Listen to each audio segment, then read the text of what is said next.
Kirsi, if you want, we can start to be very punctual and people will join. Yes, thank you. Thank you. Good day, good afternoon, good morning, buenos dias to everyone, and honorable ambassadors, ladies and gentlemen who have joined. It's nice to see so many joining. My name is Kirsi Seppäläinen. I'm the chair of the Finnish Latin American Business Council, and I will be moderating the event today. We have quite a tight schedule today, so I would ask every speaker to try to stay in the time that has been allocated to them in the program, so that we will have time for all the speakers according to the program. So I will not take more of your time at this moment. So I would first want to give the word to the ambassador of Finland in Mexico, Päivi Pohjanheimo, to say the welcoming words. Please, Päivi. Many thanks. Kiitos paljon.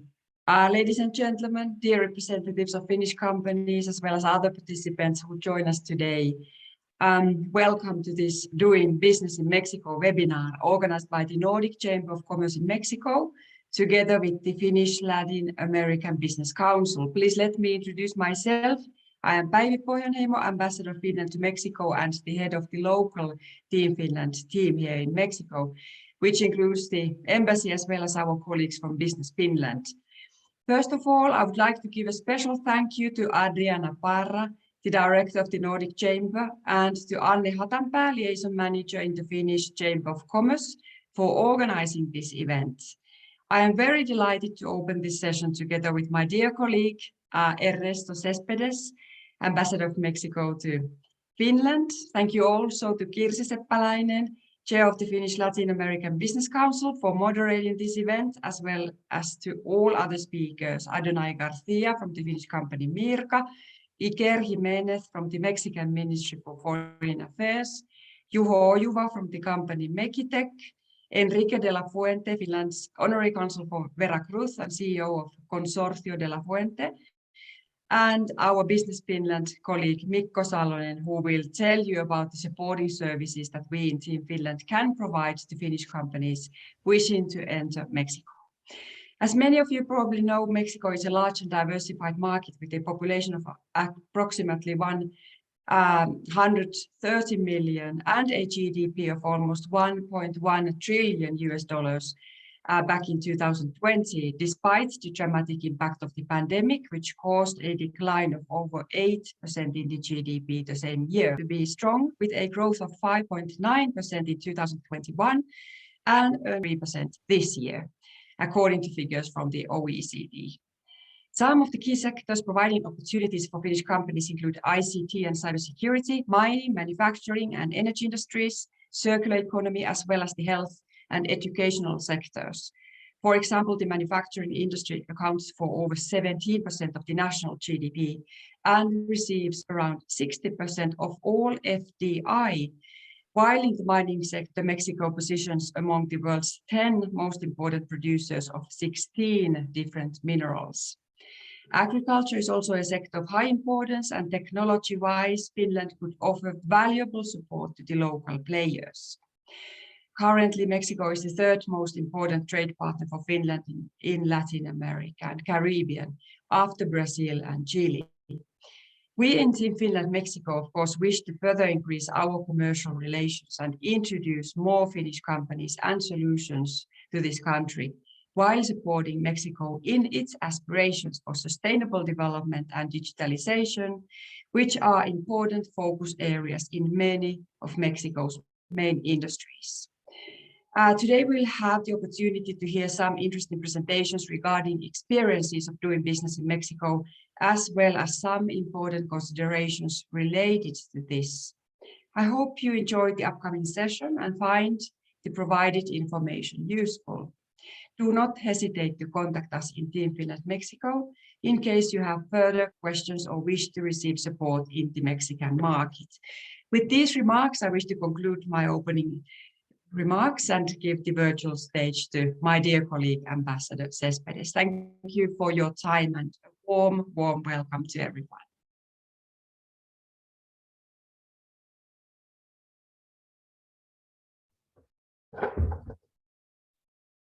So, good early evening from Finland and good morning in Mexico City. I'm here in a sunny Helsinki, not yet warm, but very sunny. I'm not going to complain about that. And it is a pleasure for me to join you at this seminar, Doing Business in Mexico, Opportunities for Finnish Companies. Thank you, Cámara Nórdica de Comercio en México, Business Finland, FinCham. I'd like to greet also my dear friend Päivi Pohjanheimo, Ambassador of Finland in Mexico, Kirsi Sepalainen, Mikko Salonen from Business Finland, Leonardo Castañeda from Secretaría de Relaciones Exteriores, and other participants, representatives of companies, Finnish companies in Mexico, as well as the Finland's Honorary Consul in Veracruz. Thank you all for participating. I am going to be very brief. What I would like to express today is my wish of during all my tour in Finland to see the trade and investment between Finland and Mexico to grow and to change its main characteristic.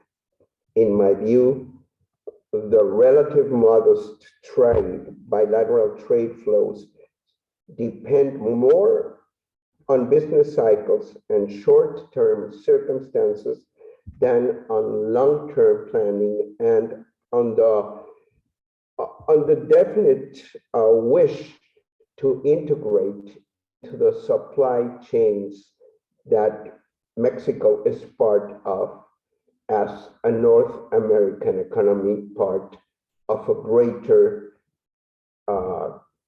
free trade area, the North American free trade area. Around 35 Finnish companies are established in Mexico, while at least 70 others do business in different fields, benefiting from the Mexican market itself or the new projects of infrastructure promoted by the government of Mexico, by the federal government. Again, my wish, my personal opinion that I'm expressing here is that needs to change into a more partner to partner status, growing into each other's economy in the supply chains that each of the two countries are part of, the North American market and the European Union itself. Thank you very much, and hopefully this seminar would somehow in the near future would lead to that situation. Thank you very much. Thank you, both ambassadors, for very encouraging words. And I think that this leads us very well to the next topic, where we will hear experiences by a Finnish company, Mirka, in Mexico. So now I would want to invite Mr. Adonai Garcia to tell us how it has been to do business in Mexico.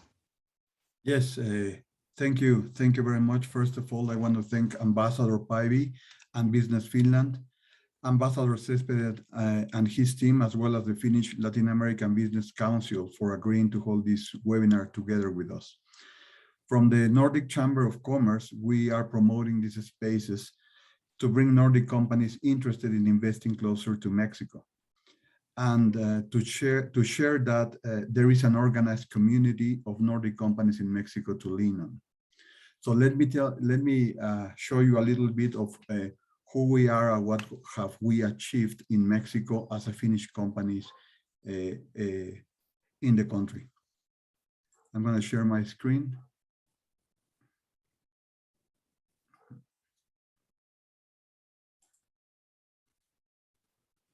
Okay.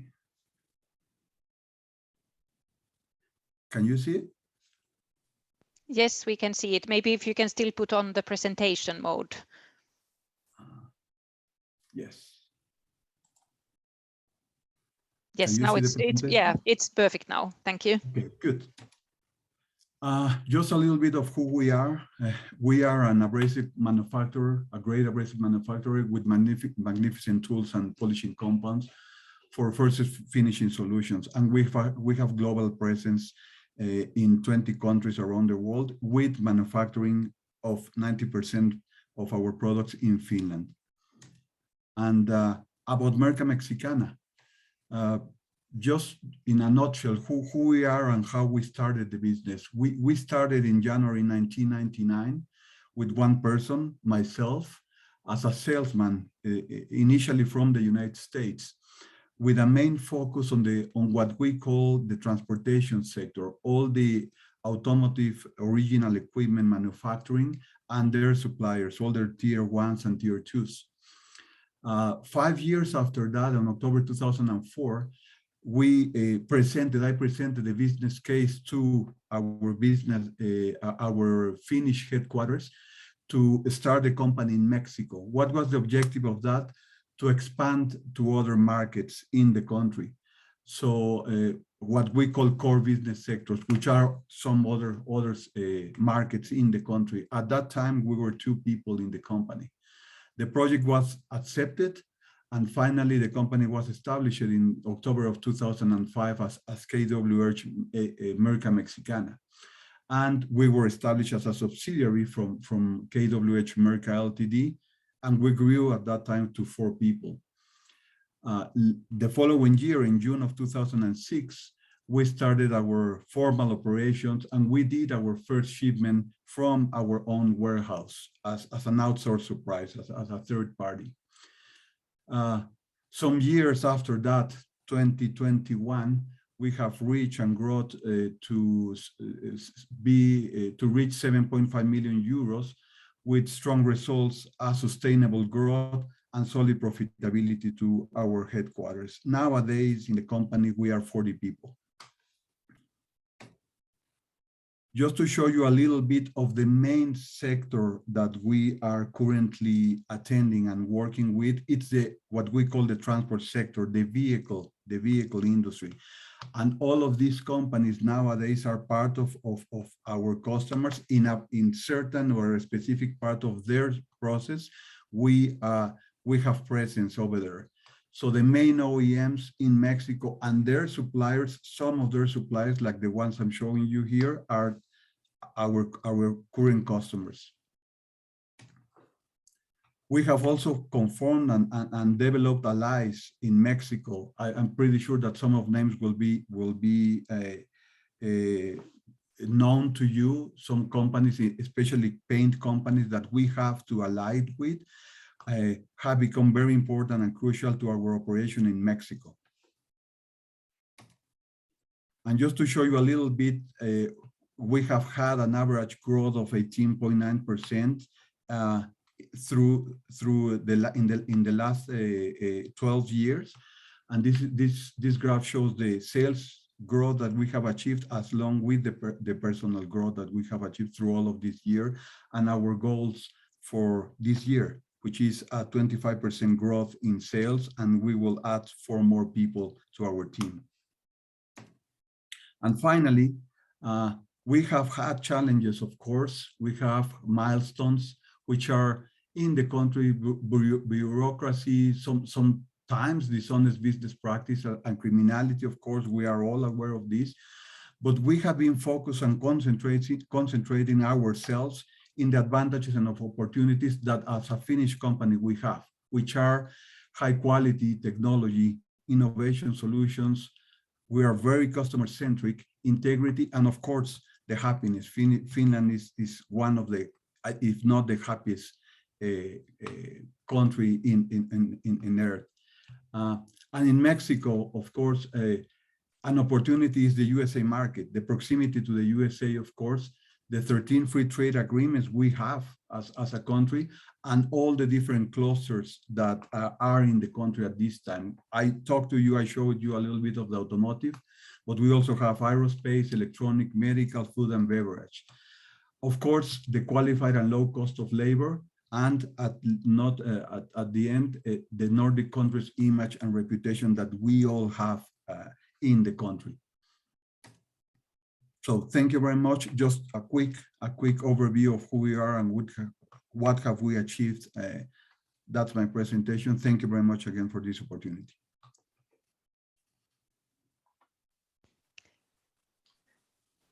And if there are any questions, you can also write them in the chat, or then use the raise hand function if some of the audience has any questions. Thank you so much, Mr. Garcia, for this presentation and giving us the view how it has been in Mexico and how your journey has been. We move on to look at the investment attraction from the Global Investment Committee in the Ministry for Foreign Affairs. And we have a change of person here. So instead of Iker Jimenez, we will have Mr. Leonardo Castañeda. So I will give you the word now. Please, Mr. Castañeda. Thank you very much. Can you hear me correctly? Yes, we hear you very well. Wonderful. Perfect. Thank you very much. Well, yeah, thank you. I would like to first convey the regards of Minister Marcelo Ebrard, of Undersecretary Marta Delgado, and my Director General Iker Jimenez, who could not be here today. Also, of course, thank you to the Cámara Nórdica de México, the Comercio en México, and the Finnish Latin American Business Council.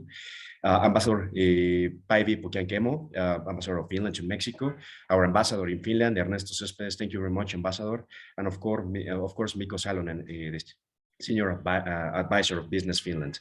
Yep, I am Leonardo Castañeda, and I serve as the General Coordinator at the General Directorate for Global Investment, which is Mexico's Trade and Investment Promotion Office.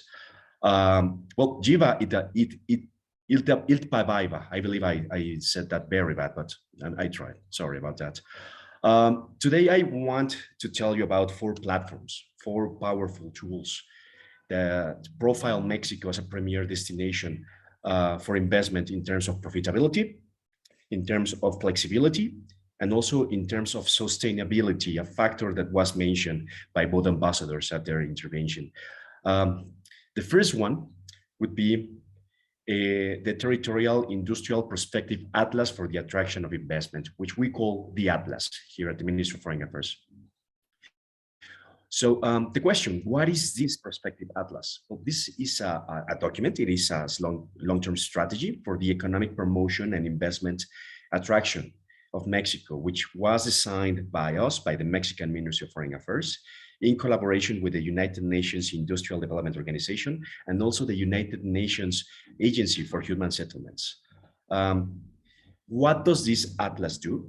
Well, it identifies strategic sectors and industrial corridors that all have the essential factors for such sectors to develop in the immediate future, and therefore for investments to flourish, for Finnish investments to flourish. This strategy also takes into consideration potential negative impacts on social, environmental, gender, and urban spheres, so that these new industries will be able to manage them positively. All of this is backed by a serious, very rigorous process of analysis undertaken again in collaboration with these 2 agencies of the United Nations. If you wish to take a look at the atlas, you can actually scan the QR code that is over here at the lower left corner. You will be finding an executive summary there in English and the full document in Spanish. We are still in the process of translating this document. As you will see, it is a very rigorous, very consistent document.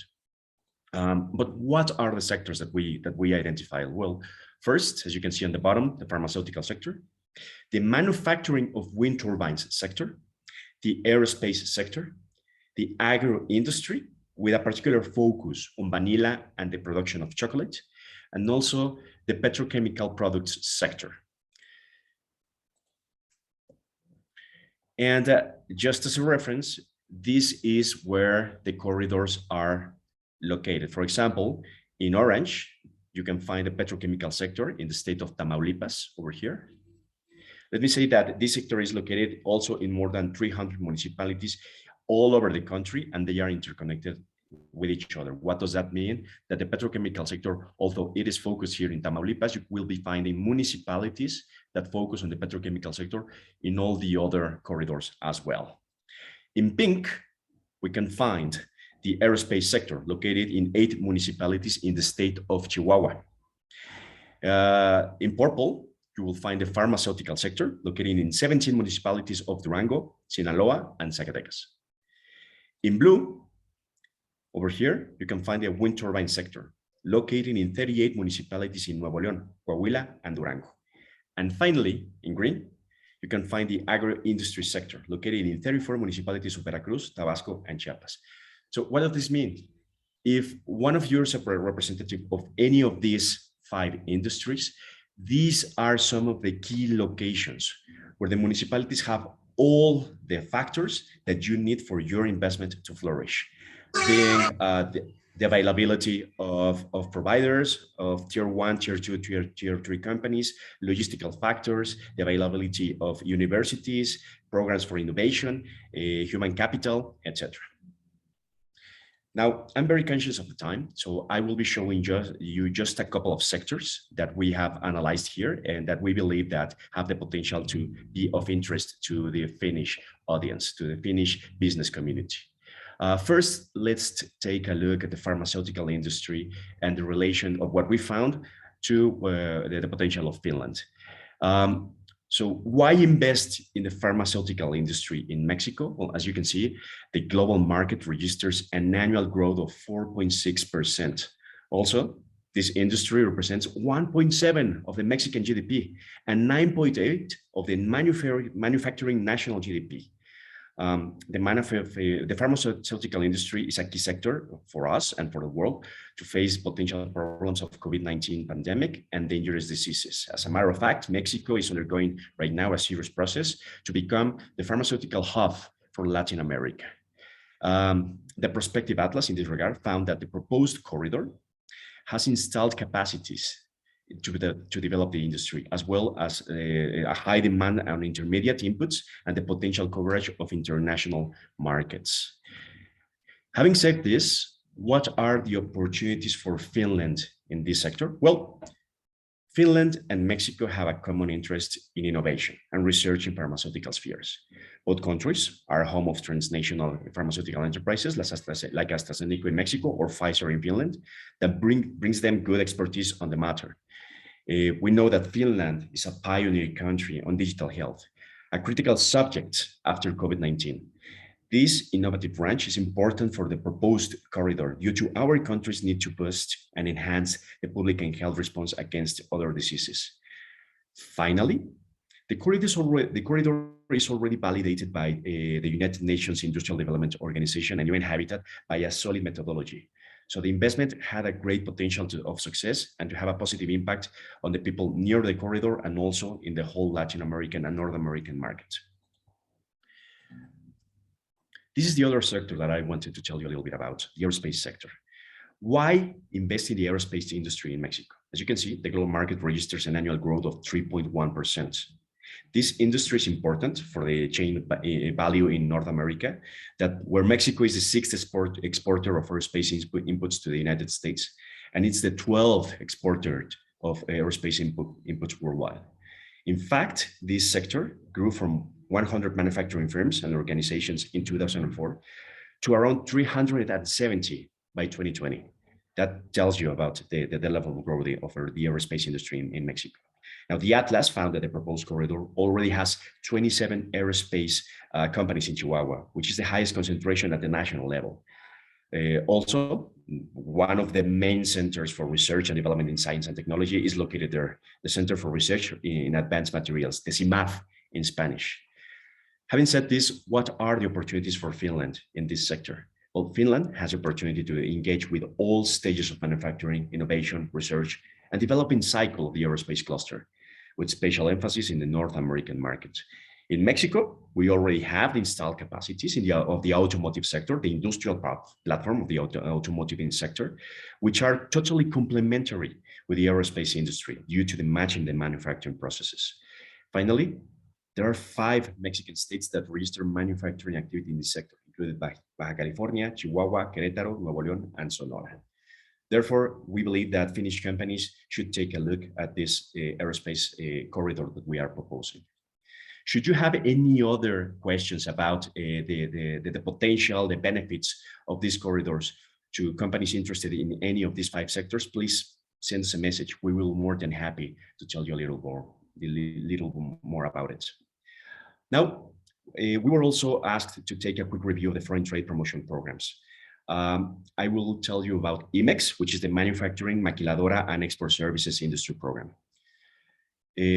What is IMEX? It is an instrument that is authorized and managed by the Ministry of Economy in Mexico, through which it is allowed to temporarily import goods to be used in an industrial or service process for the production, transformation, or repair of goods that are meant to be exported without covering the general import tax or VAT or any compensatory fees.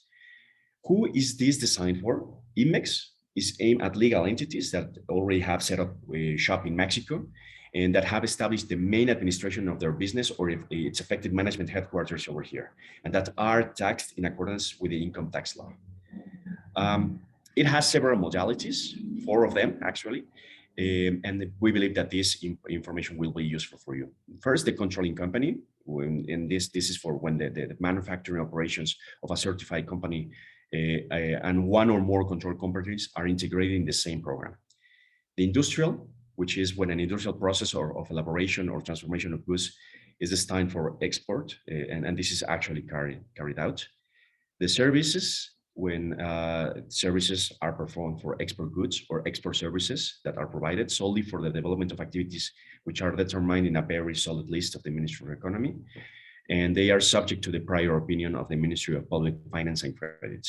And finally, the outsourcing. And this is when a certified company that does not have the facilities to carry out the production processes manages the manufacturing operations through third parties in Mexico that it registers in its program. Let's take a look now at the PROSEC mechanism. This is the sectoral promotion program. What is it? The PROSEC is an instrument aimed at producing legal entities in certain sectors through which they are allowed to import with a preferential ad valorem tariff, which is the general import tax, and to import various goods to be used in the production of a specific product, regardless of what the goods to be produced are intended, whether they are for export or for the national market, it doesn't matter. Who is this designed for? Well, PROSEC actually can also benefit IMEX companies for specific preferential rates. For example, when they have to pay import duties for the temporary importation of materials that are not produced within the Mexico, Canada, and the United States market, and that they are meant to be incorporated into final products for the export to the US or for Canada. There are some conditions to this program, 3 of them mainly. PROSEC companies have access to preferential import rates of 0% to 10%. The companies are required to pay the value-added tax at the general rate of 16% or the border rate of 8%, and customs clearance duties at a rate of 0.8%. And finally, where applicable, imports may use preferential rates of import and customs clearance duties under free trade agreements. Finally, because I'm very conscious of the time, I wanted to tell you about the shelter mechanism. The shelter mechanism is a very interesting program that we have here. It is a way to help foreign companies manufacture in Mexico with a reduced risk, and with the help with the administrative and compliance functions that every company in Mexico must undertake. Therefore, the foreign company keeps 100% control of all production-related functions and assets, while the administrative and non-production burdens are removed. They are, let's say, outsourced in this case. In other words, the foreign companies bring the capital and the technology to produce its products, while an associated Mexican firm, the shelter, brings the labor, the infrastructure, and the deals with logistics and legal issues. A special particularity of the shelter companies would be that while shelter companies have a commonality in their ultimate value proposition, each operates with distinct features. Most of them provide a comprehensive offering of human resources related services and the skills, competencies in the importation and exportation of goods used in and produced by manufacturing operation.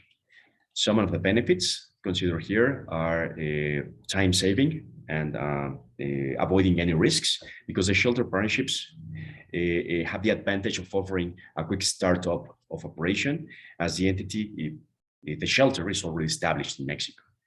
It also reduces costs for companies entering the market with local production. The option of a shelter is a more cost-effective and offers an easy way out in the case the project doesn't flourish, doesn't succeed.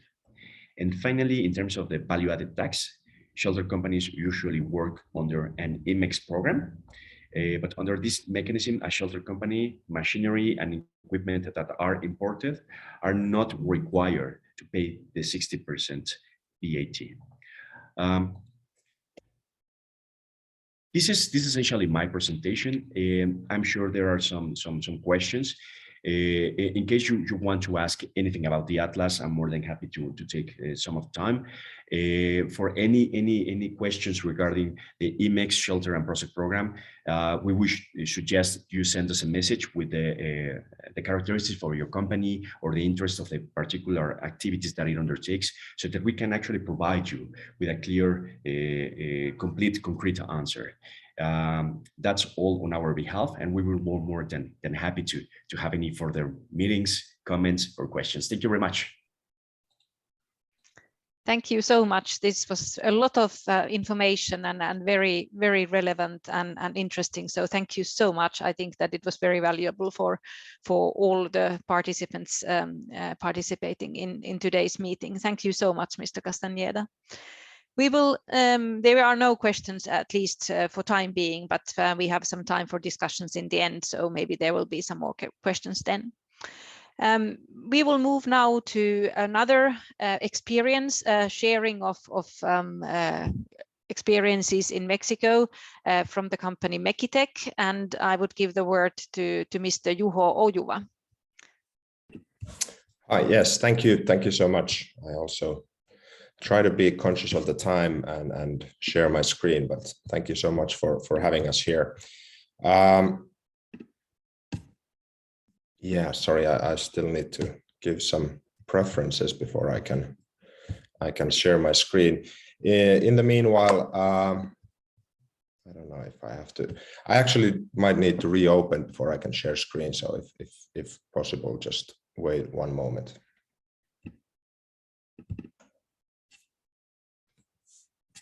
Can I share the screen now? Yes.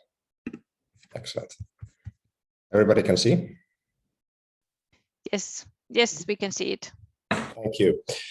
So my name is Juho Ojuva. I'm the Vice President of Commercial Operations at Mekitech, and I'm here to give a small and short insight in about our business in Mexico and what we do in general at Mekitech. First of all, I'll leave some time for questions, or we can have them later on as well. But if somebody has questions, you might even interrupt. Don't worry about that.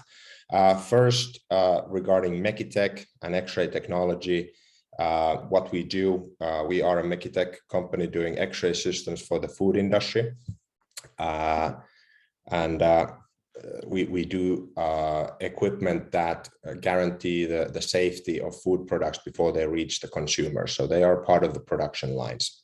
Second on, I'll talk a little bit about how we ended up in Mexico, what we are doing in Mexico today, and what kind of expectations we have for the future. And finally, some couple of conclusion points. Firstly, what Mekitech is and does. We are a group providing food manufacturers with compact, easy to use X-ray inspection systems, providing excellent performance, best value in the industry. So these small devices become a part of the food production lines, inspecting individual food packages in the line and automatically ejecting or rejecting the products that have any issues, conformities inside them, foreign objects or quality problems, broken chocolate bars, missing components, or cupcake missing a filling or so. These are evaluated with our software analyzing the X-ray image. I'm not going to spend time, don't worry about that, but just to quickly show you, so these small systems include an X-ray generator and an X-ray detector that captures the image and the actual X-ray beam, working quite the similar as airport security X-rays work. So they take a picture and provide a grayscale image of the products or whatever is put in that beam to the user and to an automatic analysis software. Our background, the founders of Mekitech working in the 90s with a lot of science sectors and science sensors. 97, they started a company that today is the second largest X-ray camera manufacturer in the world. They sold that in 2005 and sold it to a company or investors who now took it public. This company is called DT, Detection Technologies. Some of the Finnish people might know that company in Finland, part of the First North Stock Exchange. But then as a spin-off from that, Mekitech was founded. And instead of just doing those cameras and the components themselves, we started to manufacture the complete X-ray systems with the generator and the software and all that included. And not to enter medical security industries that are quite saturated with X-ray already, we actually spent some time talking to our back then customers, nowadays competitors, about where X-ray is not that common. And early 2000s, the food industry was definitely a potential place where X-ray had a lot of value, but was not used as much as for example, in the security industry. 2011, we came with our own X-ray system, Meki, back then, and still is the world's smallest, most compact and cost-efficient X-ray systems out there. And up until 2021, selling them globally all around the world through our partners and distribution centers. And in 2021, a lot of things happened in between, of course, but we had the acquisition of Canon Smart Solutions in Mexico. And that's when we officially entered the Mexican market as well with the company Mekitech. But prior to that, we have been spending some time with selling through our channel partners. How we came to acquire Canon Smart Solutions in Mexico. Even 4 years prior to that, we started working together with Canon Smart Solutions, providing them our hardware, meaning our X-ray systems, and they implemented their software in it and further sold that unit or units to the largest bread manufacturer in the world, which is Grupo Bimbo. I think everybody in Mexico are familiar with Grupo Bimbo. Eventually, Grupo Bimbo acquired Canon Smart Solutions fully, and we did some business together a few years with that composition, and started a couple of years ago pursue the possibility of actually doing a acquisition and a merger between the companies, and as a result of that, nowadays Grupo Bimbo is one of our major shareholders in Mekitech OY Finnish company. So very different route to the Mexican market compared to a lot of other companies. Today we have over 1,300 systems running all around the world in 40 different countries in individual food production lines, ensuring the safety of food.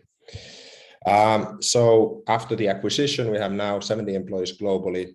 Like you can see from the map, the light green dots are our channel partners. So we work mostly through channel partners. That is because X-ray is a legislated piece of equipment. All the individual countries have their own radiation safety authorities. So of course you want to be local, but we as a company cannot be local everywhere. So we have a couple of hotspots, such as in Finland, we have Espoo and Oulu. I'm myself there in the Oulu office. And then we have currently our manufacturing site in Xi'an, China, which is our fully owned factory in China. In Hong Kong, we have an office and a satellite office, a person in Thailand. In Texas, Dallas, Texas, we have an office as well. And since last summer, July, we have now an office. It's in Toluca. In reality, it's actually in Lerma, which is in between of Mexico City and Toluca, but still thereabouts. I would show you a couple of pictures just to stay on time here. So this is from the warehouse part in Mexico, where we have our team working, and as you can see, we have quite nice space to even to expand our operations there, and are looking for how and what all we can do in Mexico. We feel that the operations there, the staff there, the environment in Mexico offers us actually a nice possibility to expand a lot and very, very quickly. I myself didn't expect that we would so fast, that it's less than a year from the acquisition, and we are already looking at a couple of additional significant investments towards our company in Mexico. We have, of course, included our own branding, Mekitech now, and the Canon Smart Solutions is the company name still in the eyes of the tax authorities, but inside our company and globally, it's branded as Mekitech Mexico and Mekitech Latin America region, from which the Mexico operations works as the hub and hotspot for.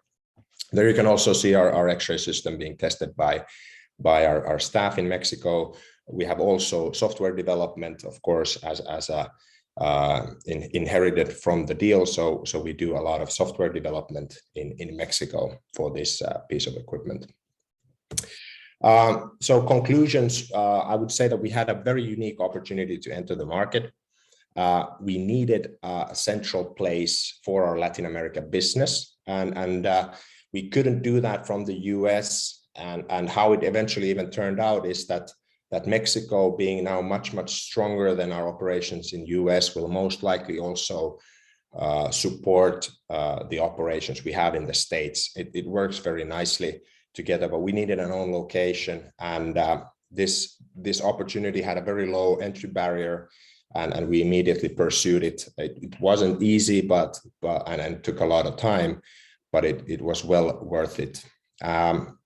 This year is now our first full business year with Mekitech Mexico. So I don't have any numbers to show you yet. What I can tell you after first quarter is being over, that it's already beyond budget and beyond our expectations, which is really, really nice to hear. And I know that it's going to be a significant addition to our global business, but not just that, but also our operations. And as we are looking for how much more we can do in Mexico, considering that these equipment that we manufacture are quite large and heavy systems to ship around the world with. So it would be actually good to have a presence also in terms of assembly work in the other part of the world than only China.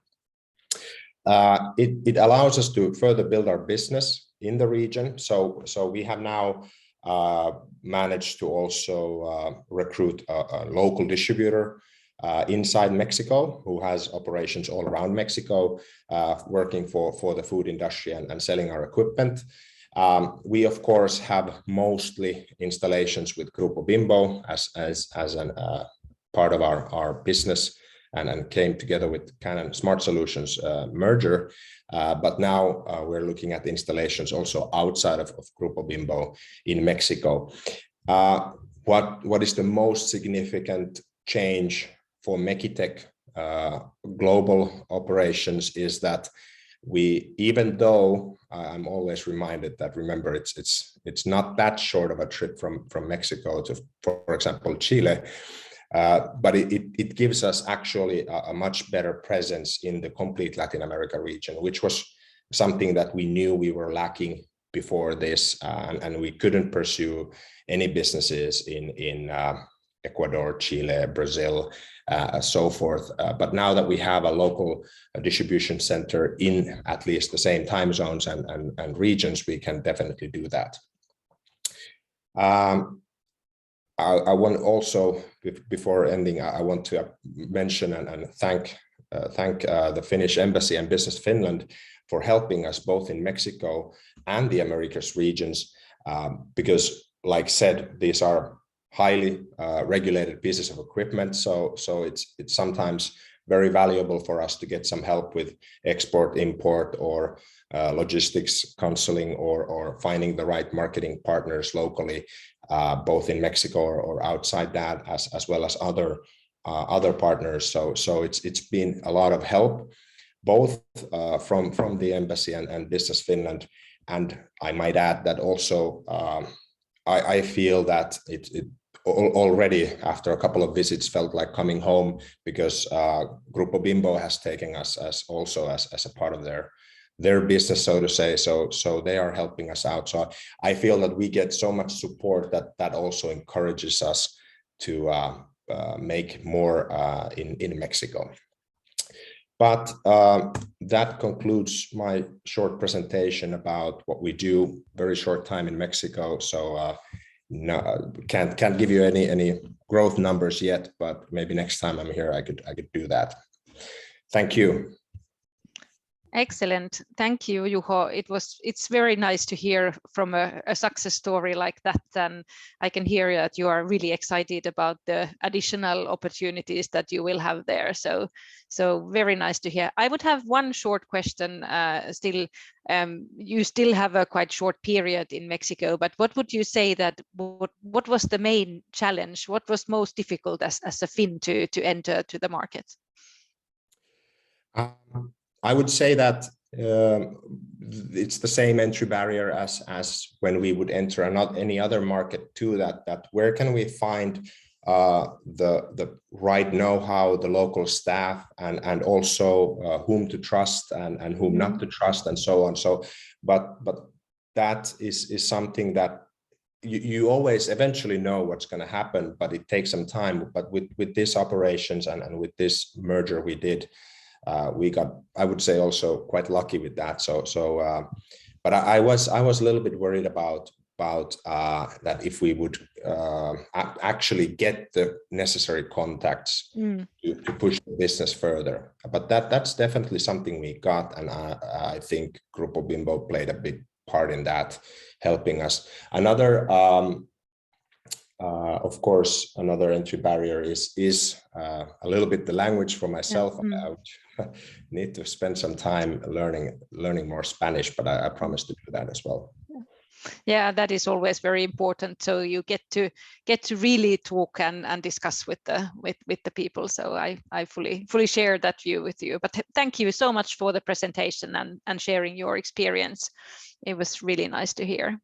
Then we will move on a little bit more into. That's why I was also posing this challenge question, because we will hear from the Finland's honorary consul for Veracruz, Mr. Enrique de la Fuente, that what do you need to take into consideration from the legal and logistics perspective when you want to do business in Mexico.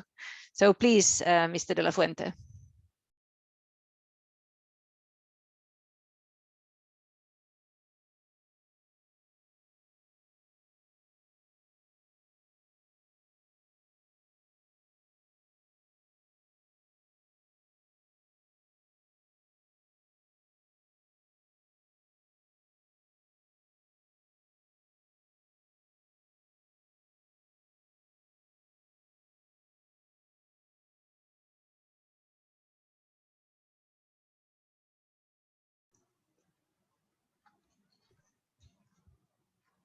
Can you watch me? Yes, now Yes. now you are there. Yes. Active. Hello, everyone. I'm Enrique de la Fuente. Thanks for the invitation, especially to Mikko Salonen. Hello, Kirsi.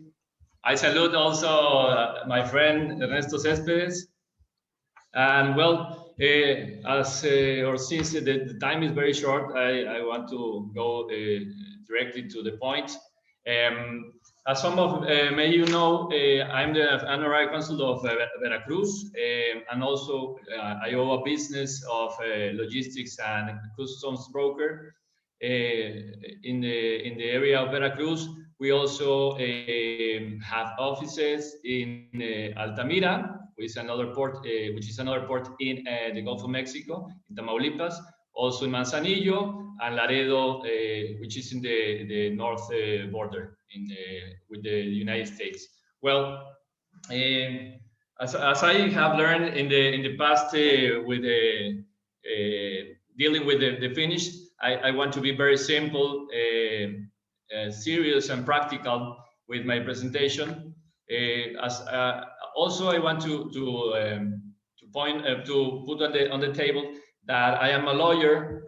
I studied law, and after that, I studied a master's degree in tax law. So, and my professional experience after I graduated from the Tec de Monterrey, I had the opportunity to work for the government, for Monterrey Customs, and after that to KPMG, which is a very huge firm, law and accountant firm, which is very important here in Mexico. After that, I came back to Veracruz, and I tried to help to the business family. The business family, as many of you know, is a custom broker. We do logistics for foreign entities and for the importers and exporters here in Mexico. Well, in that experience, I have the opportunity to work close with UPM, which is a Finnish company, as you know, with Stora Enso, and just to mention some of them. I want to share my presentation. Hold on a second, please.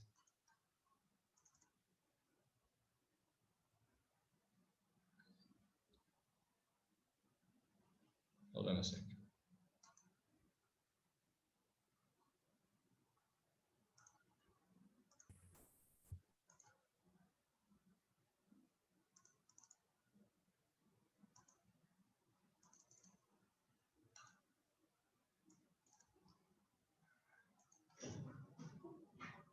I have problems with the presentation. Hold on.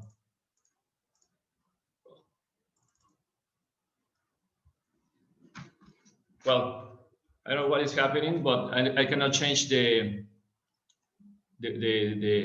sheet.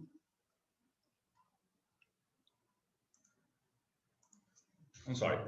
Well, I'm gonna just talk to you and then try to be like a very short.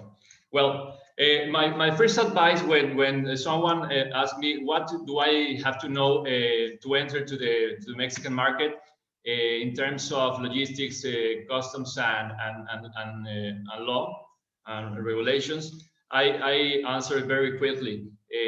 Get a professional advice. It's very important in order to be aware what you need to comply to enter to the Mexican market is to get the tariff code. As you know, the tariff code determines which regulations, taxes, duties you need to comply in order to enter to the Mexican market or the Mexican territory. So first step would be get the specific description of the goods and share with your professional advisor. It could be a custom broker, and then they will help you to get the tariff code. And after the tariff code, you will have the value-added tax that you must pay, the regulations also, and all the obstacles that you will face when you try to get into the Mexican territory. Besides that, in my professional and personal experience, I have seen a lot of companies who try to send the goods or the products to Mexico without advice. So 99% of the problems that we are watching all these years is because there is a lack of advice and planification. So I want to be very clear in this point, because perhaps it's an easy concept, but you cannot imagine how often I face this in the day-to-day experiences. So in the best case scenario, maybe your shipment arrives to Veracruz or Altamira, and you are gonna be able to import the goods, paying just 16% of taxes of VAT, the value-added tax, or the tariff that you need to pay. But if we talk about the worst case scenario, when your goods arrive to the terminal, to the port terminal in Veracruz or Altamira, you will face a big challenge, which has to be with the storage that you need to pay at the terminal, maybe the demorages with the shipping line.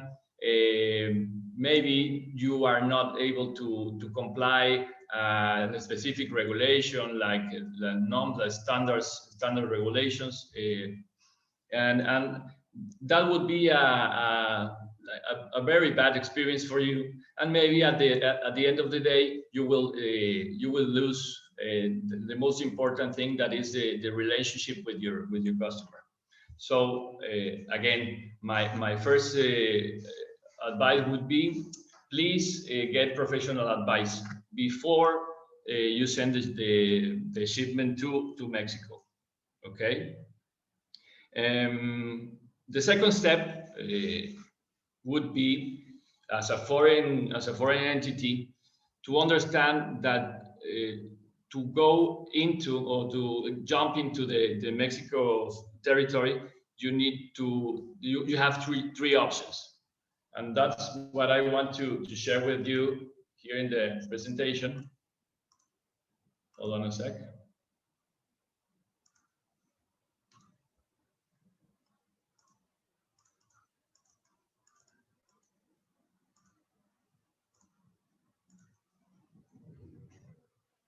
May I share with you the presentation? I don't know if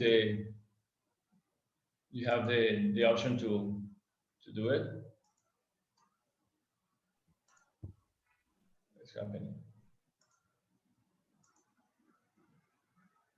Ernesto, I can provide you with my email if you want to share it with me, and I can share it from my screen if that works. Hold on, my friend.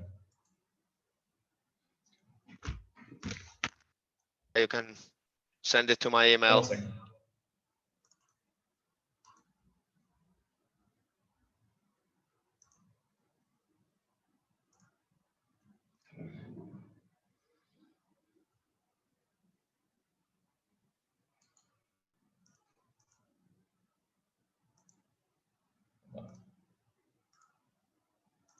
Ready. I'm really sorry about that. Can you see you watch my screen? Yes, now it's visible. So we need to choose among 3 schemes. One of them is like a foreign entity as a seller, and you can operate as a sales agent in Mexico without any commitment, without establish a Mexican entity. Of course, you will have a few obligations as an administrative officer, and is allowed to receive money to cover expenses of the branch or of the sales office. Of course, the sales office would report to the headquarters. Okay, the entire sales profit goes to abroad, and that would be the most simple scenario. But really, the thing is that maybe to do business here in Mexico is not enough. Some of your buyers, your customers, would need to take more risks and maybe issue a Mexican invoice. And then is when I talk to the second scenario, the second scheme, that it would be like a Mexican entity. Of course, you need to hire an advisor, a law firm, which help you with the establishment of a Mexican entity. Then you will need to register before the Agencia Nacional de Aduanas, which is like a general importer. Then you need to hire an accountant, for instance, to do your paperwork. And also, if you need it, you must register the specific sector importer. And finally, you need to be very aware what you need to comply and with the type of goods that you are dealing with, and also all the taxes obligations. Well, the third scheme would be as a comercializadora, which is a Mexican trader that can help you with the first, second, or the third operation. If you want to start and you have a very good opportunity, but of course they charge you with 3%, 5%, maybe 10%, depending on which goods are you importing. UPM, as I mentioned on the screen, Stora Enso is working as a seller, as a foreign entity, and in the case of UPM, they are working as a Mexican entity. Okay. Well, since I believe the time is very short, I just want to conclude my exposition, saying that it's very important to be aware, to understand the Incoterms. What is an Incoterm? Is terms of international commerce. Before you close an operation, a commercial operation, you need to understand who is gonna cover the expenses. I mean, transportation expenses, the risks. Also, who is gonna cover the risk? Which point is the point of delivery? All those things that are involved with an Incoterm election. And also it's important because since that election, you will know what else you need to put on the table to reach the final number of the cost of your product. For instance, the sales, hold on. Line fees, as you know, it's gonna be is very important. You can hire a forwarder agent or directly the sea shipping line. Here in Veracruz or in Altamira, you need to consider also the port maneuvers and other charges. Also, you need to be aware about the assurance of the goods, the containers. Of course, you need to put in consideration the inland transportation, storage fees, if it is the case, customs broker fees, accountant monthly fees. The accountant monthly fees, because if you are a Mexican entity, You need to consider that also.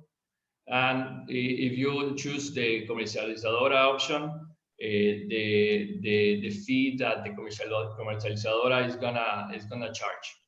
And of course, if you decide to open an office here in Mexico, the office and the team fees. Well, in that order, I would like to close my exposition, my presentation, and thank to everyone who is here with me. And that will be all from my end.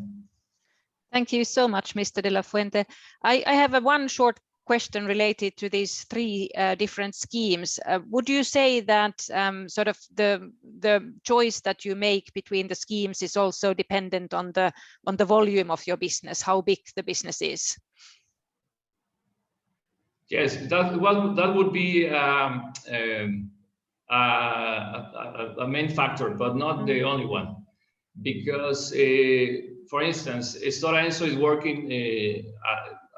They decided as a policy do not enter to the Mexican market because they are giving some space or respect to their customers, and they believe that stay as a foreign entity is the best option.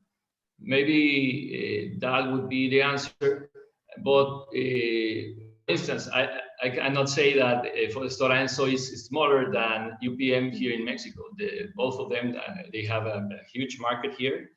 So maybe the volume is not the factor to decide. Okay, thank you. Thank you so much. You're welcome. Good. Then we are moving on. I don't see any questions here. Maybe they will come later. We will move on to Business Finland and how Business Finland can support Finnish companies in Mexico. So Mikko Salonen, please, the floor is yours.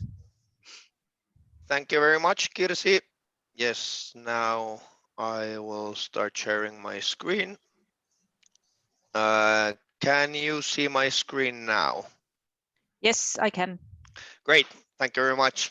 So first of all, good morning from Mexico and good afternoon to Finland. Good day, good evening to wherever you may be. So I'm Mikko Salonen from Business Finland, Mexico's office that we have here together with the embassy. And well, first of all, I would like to thank the organizers, the Cámara Nórdica de Comercio en Mexico, the Nordic Chamber, as well as the Finnish Latin American Business Council for inviting me to give this presentation. And thank you also to the other speakers for their excellent presentations.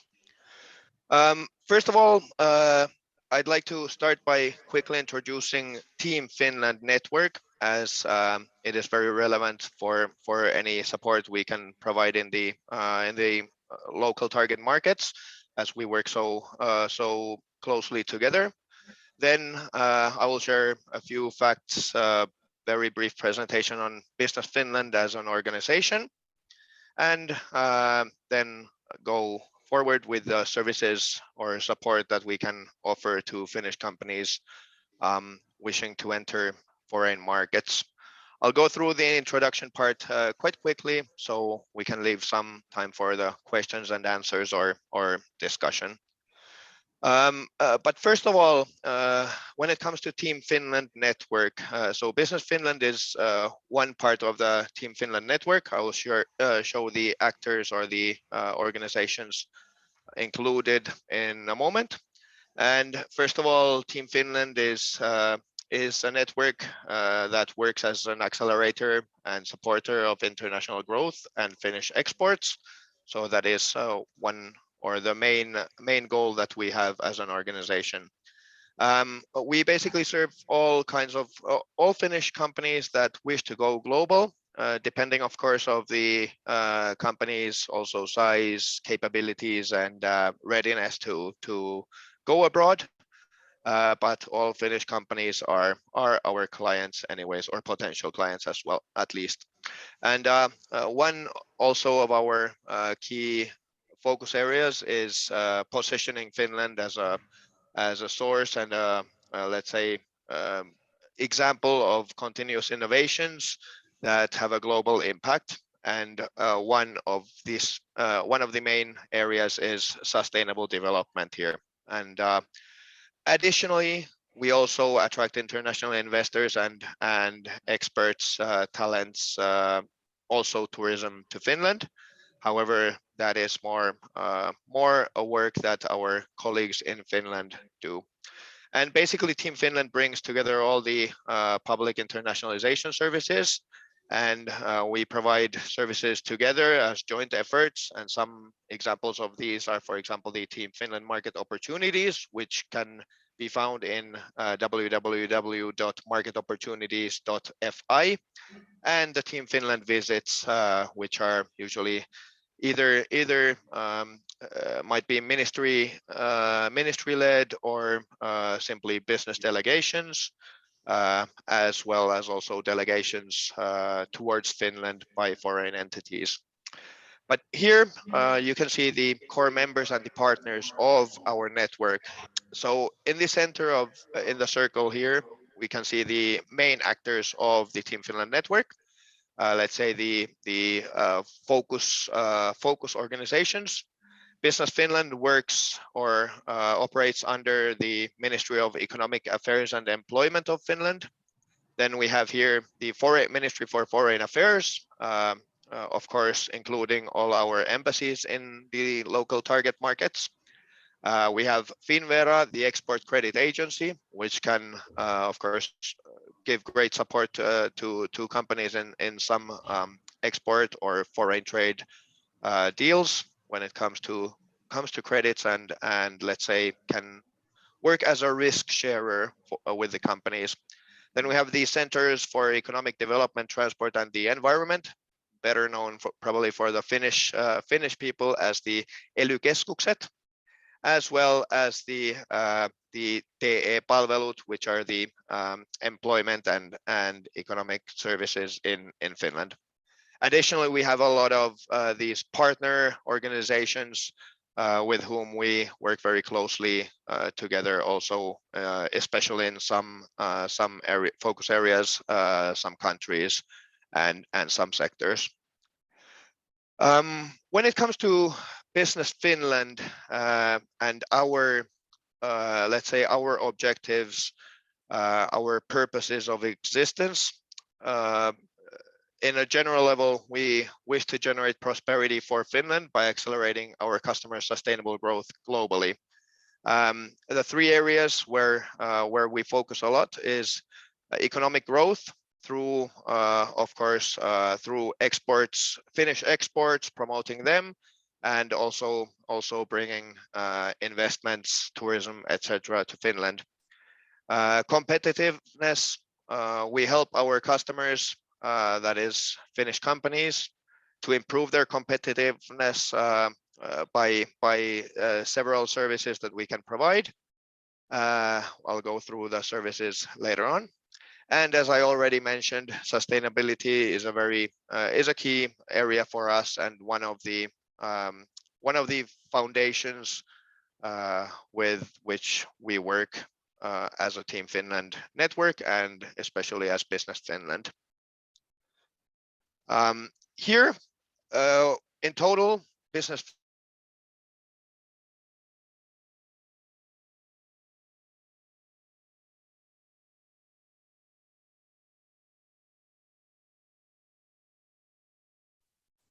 (150) are located in our 16 offices in Finland, and around 150 are can be found in our 40 plus offices around the globe. And here in the map, you can see where we are located.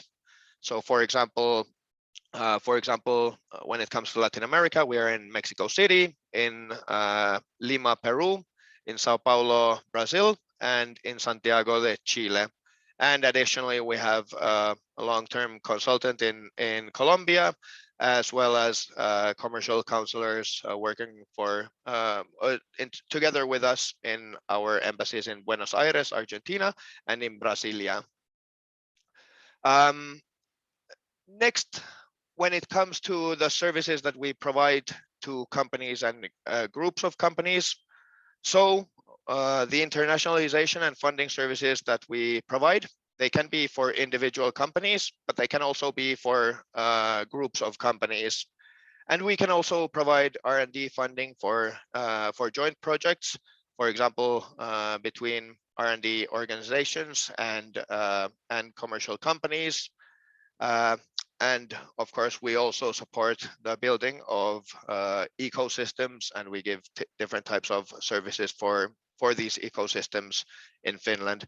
And some of these are, we can say, joint offerings, for example, for certain industries where we bring together several Finnish companies that have, let's say, solutions and offering that complement each others and can provide a whole complete solution for certain projects.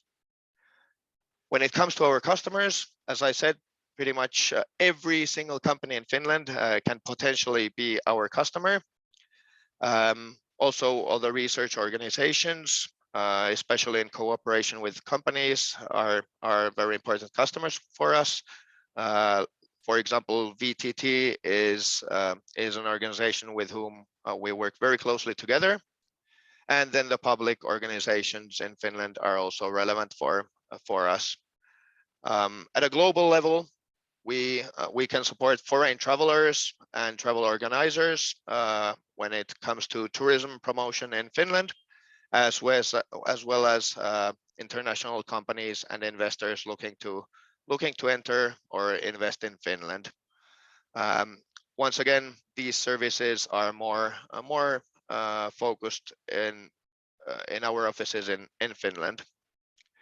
Now, what is Business Finland, or how can we be identified as? The roles that one can consider Business Finland having can be seen here in this slide.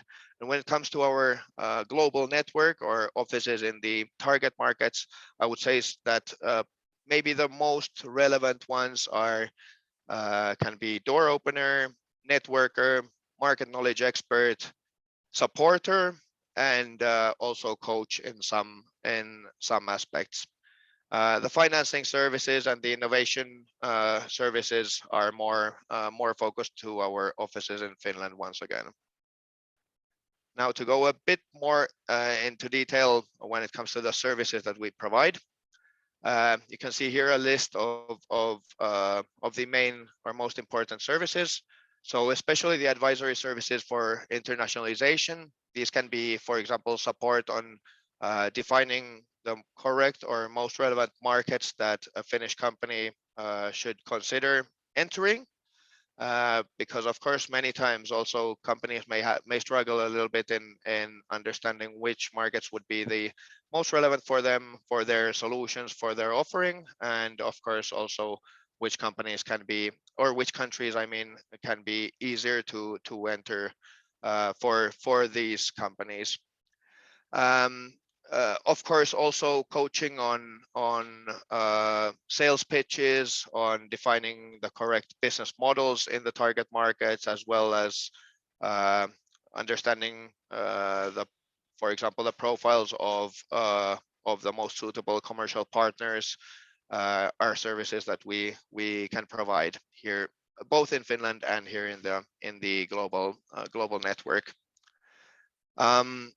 When it comes to services supporting international networking and establishing of contacts, these contacts can include, for example, potential end customers, government authorities, regulators, channel partners, etc. So when it comes to this service, we can support in two different ways, depending on whether we have the existing contacts with the correct profiles or not. And by we, I mean here the Team Finland network, so especially Business Finland and the embassies, as well as our honorary consuls in the local target markets. Usually the embassies, of course, have good contacts when it comes to the government level, both in or all in municipal, state level, and federal level governments, for example, here in Mexico. And often our honorary consuls, for example, Enrique de la Fuente here, have very good connections in the business networks, especially in their own areas. For example, Enrique, who is very well connected in the Veracruz area.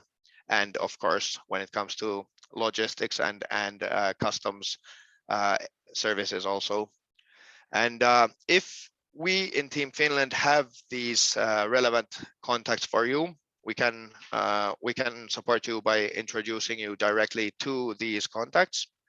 But if we don't, we can help you by recommending, or let's say introducing you to business consultants who can provide more personalized contact searches or partner or client searches in the local markets, and of course support in establishing contacts with these.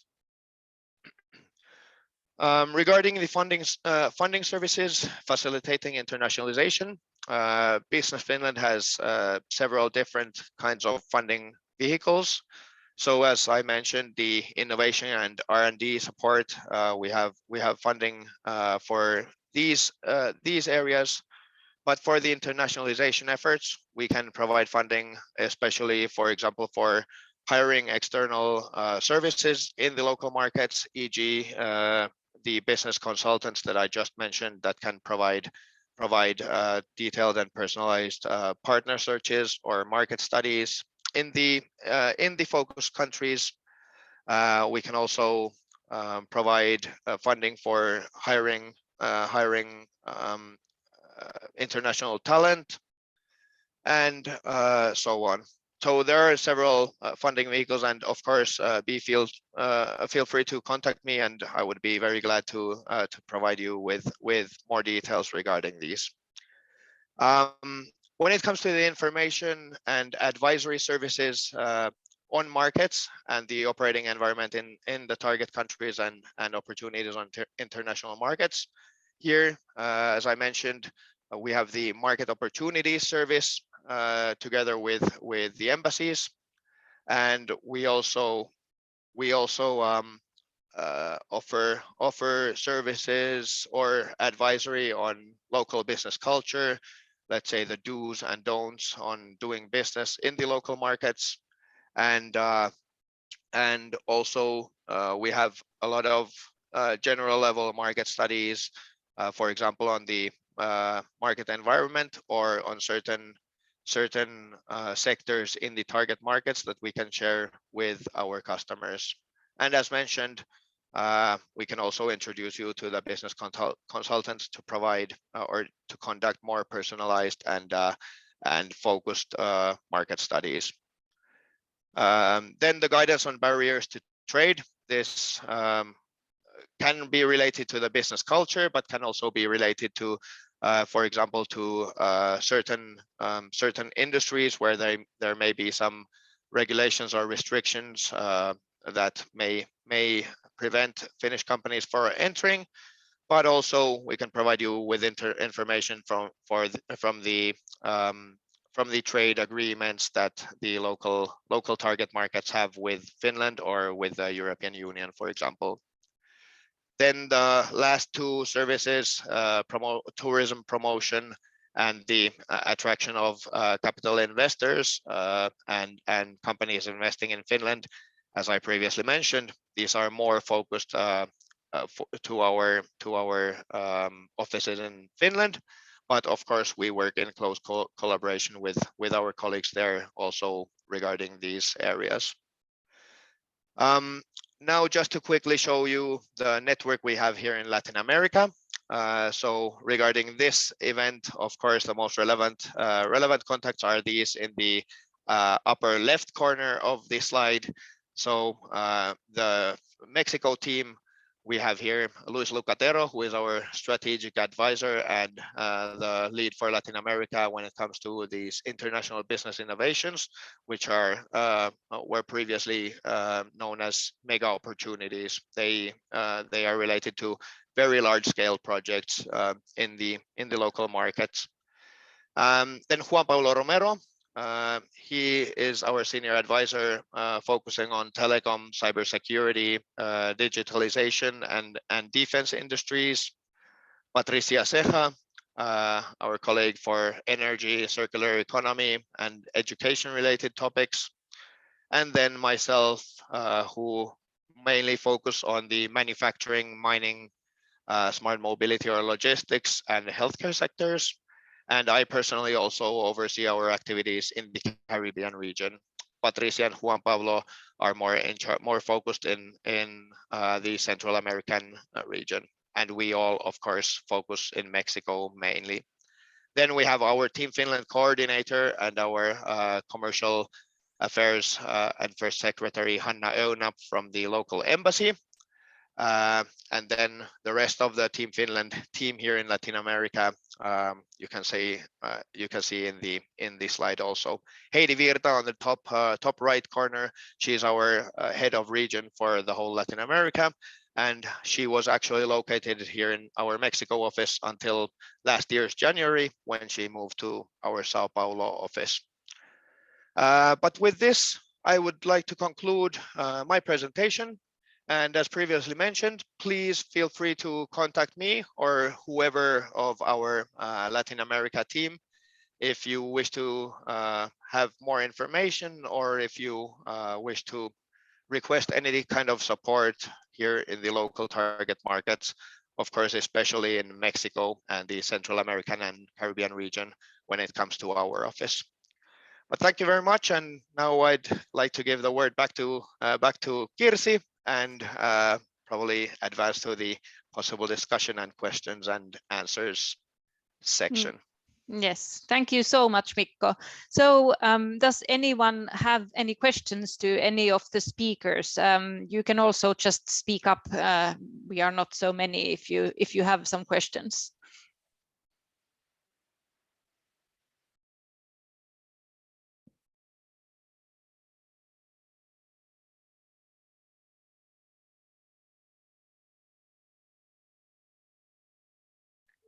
It seems that all the presentations have been so good and extensive that there are no questions, but I'm sure and as sort of emphasized by many of the speakers, you can also contact them directly afterwards, and if you have some questions that you feel that are more sort of one company related and maybe not something general that you would want to present here.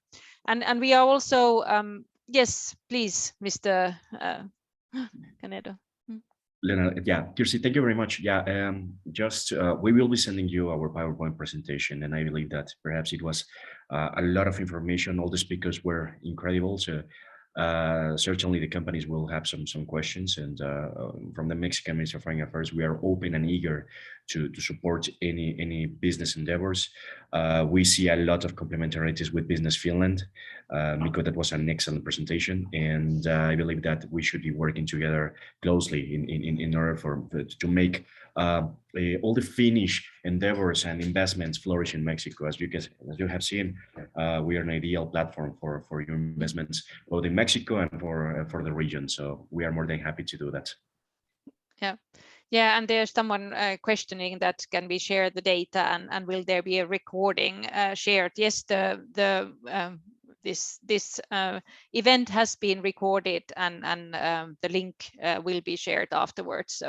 So no worries, you will get all the presentations and the material. So you will have also the contact data and so that will be organized. So no worries around that.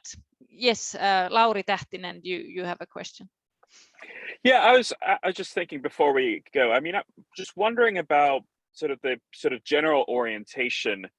Obviously, this is a conversation with a sort of European focus, and we know that the U.S. focus is very very strong in the Mexican market in general. But I'm just wondering, sort of, if anybody has anything to say about the sort of like the European versus Chinese focus, how much of the trade investment right now is coming from China versus Europe? I mean, the US is of course the vast majority anyway, but just wondering about these two different sort of geographies. Who would want to answer? Mr. Castañero, maybe, perhaps? Yes, of course. And that's, Lori, that's a wonderful question. Of course, we after the pandemic, of course, we have seen a decline both in terms of trade and investment, but we are already starting to see that the trends are going up, both from Europe and of course from China. What I can tell you in regards to the expressions of interest from Chinese companies, at least on our area, it has increased. There's evidently an intention to set up shop in Mexico, given again the benefits that we offer in terms to access to the North American market. So I can tell you that from the perspective of those expressions of interests. And but if you I see that Uriel, my collaborator, has already sent the email from my office. If that's ieg@sre.gov.mx. If you send us a more detailed question, of course, we can send you some data, some charts to provide you with the information you need to make a business decision. That will be our pleasure. Good. Thank you so much. I also see that we are getting to the end of the time that we had, and I guess that people will, at least in Finland, will start to look at other things to do in the evening, and so I want to thank you everyone so much for the very good presentation. Thank you both ambassadors for encouragement to really find collaboration and business between the two countries. I think that it's very important that we have this mindset and we start going forward to finding the opportunities. Also, I want to thank all the presenters to sharing their experiences, sharing the possibilities and the opportunities that there is in the Mexican markets, and we know that there's a lot of opportunities still to be tackled, and I think that many Finnish companies would have good opportunities in expanding to this market and using it as well as a gateway to further expansion in Latin America. So thank you everyone also for participating, and a special thanks to everyone who has been putting together the program and organizing this event and making it possible. So I think that it gave us all a very, very good understanding and a lot of new information as well. So thank you everyone, and I wish everyone a very nice evening. Thank you. See you. Thank you. Thank you. Bye-bye. Thank you, everyone, and have a great day and evening. You too. Bye.